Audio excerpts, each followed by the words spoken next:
السلام علیکم۔ کیا آپ جانتے ہیں کہ ناکام ہونے والے اور کامیاب ہونے والے شخص کے درمیان صرف ایک احساس کا فرق ہے؟ پچھلی ویڈیو میں ہم نے بچوں کی ذہنی نشو و پر بات کی تھی کہ آپ بچوں کی ذہانت کیسے بڑھا سکتے ہیں۔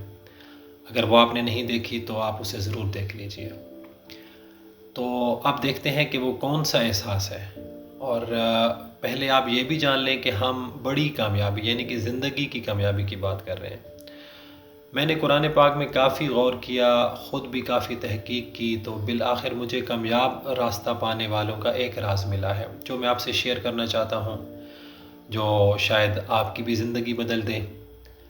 دیکھیں، ہم سب زندگی میں بھی اور مرنے کے بعد بھی کامیابی چاہتے ہیں۔ ہم ڈرتے ہیں کہ کہیں ہم ناکام نہ ہو جائیں۔ میں نے قرآن پاک کی ساری تعلیمات پر غور کیا تو مجھے سورہ زمر کی آیت نمبر 17 میں اس کا نچوڑ ملا۔ تو وہ آیت آپ خود بھی دیکھ سکتے ہیں، کھول کے قرآن پاک ترجمہ دیکھ لیں، اس کا تفسیر دیکھ لیں۔ یعنی مجھے ایسی چابی ملی جو جنت کے بند دروازے آپ کے لیے کھول دے۔ سورہ زمر کی آیت نمبر 17 میں اللہ تعالیٰ فرماتے ہیں، اور جنہوں نے، ذرا آپ غور کیجئے گا پلیز، اور جنہوں نے طاغوت سے خود کو بچایا اور اللہ کی اطاعت کی، ان کے لیے خوشخبری ہے۔ یہ بڑا گہرا ایک فکرہ ہے، آپ اس پہ غور کریں۔ یہاں یہ نہیں کہا جا رہا کہ جنہوں نے خود کو گناہوں سے بچایا، یہاں لفظ استعمال ہوا ہے جنہوں نے خود کو طاغوت سے بچایا، ان کے لیے خوشخبری ہے۔ آپ نے کبھی سوچا ہے کہ طاغوت کیا ہے؟ طاغوت کسے کہتے ہیں؟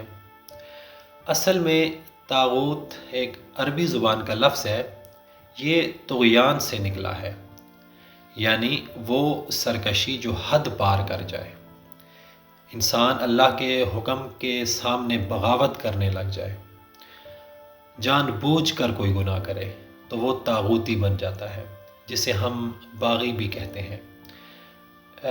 مثال کے طور پہ دریا جب اپنی حد پار کرتا ہے، تو اسے طغیانی کہتے ہیں۔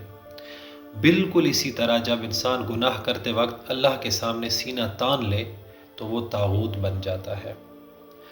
گناہ تو ہم سب سے ہوتے ہیں، ہم سب انسان ہیں، لیکن ایک وہ شخص ہوتا ہے جو گناہ کرتا ہے تو اس کا دل کانپتا ہے، وہ دل میں ڈرتا رہتا ہے، اسے ندامت ہوتی رہتی ہے، اسے سکون نہیں آ رہا ہوتا، وہ اس گناہ کو چھپاتا ہے کیونکہ وہ اپنے رب سے شرماتا ہے۔ وہ گنہگار ہے، وہ باغی نہیں ہے، اس نے بغاوت نہیں کی، وہ طغیان کی لسٹ میں نہیں گیا۔ اچھا، تو خطرہ تب شروع ہوتا ہے جب آپ گناہ کرتے ہیں اور آپ کو ڈر بھی نہیں لگتا۔ استغفر اللہ، اللہ تعالیٰ ہم سب کی اس سے حفاظت فرمائے۔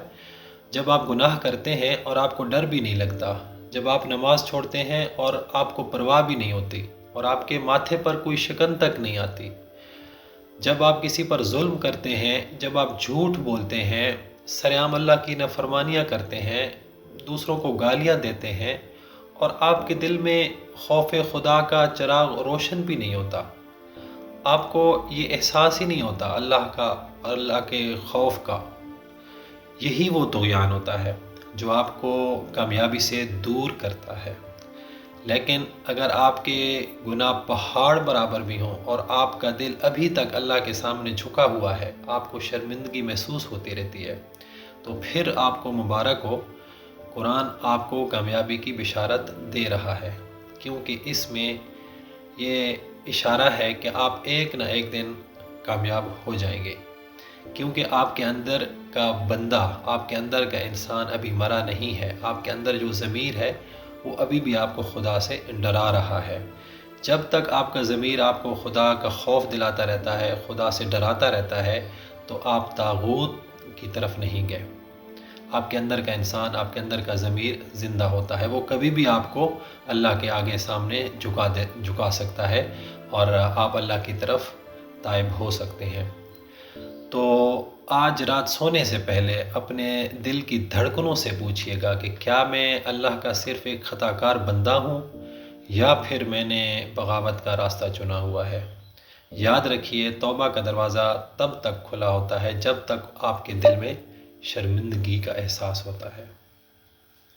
تو ایسی اور بھی ویڈیوز کے لیے فالو کر لیں پیج کو، تاکہ آپ کو اس طرح کی باقی ویڈیوز بھی آپ کو ملتی رہیں۔ شکریہ۔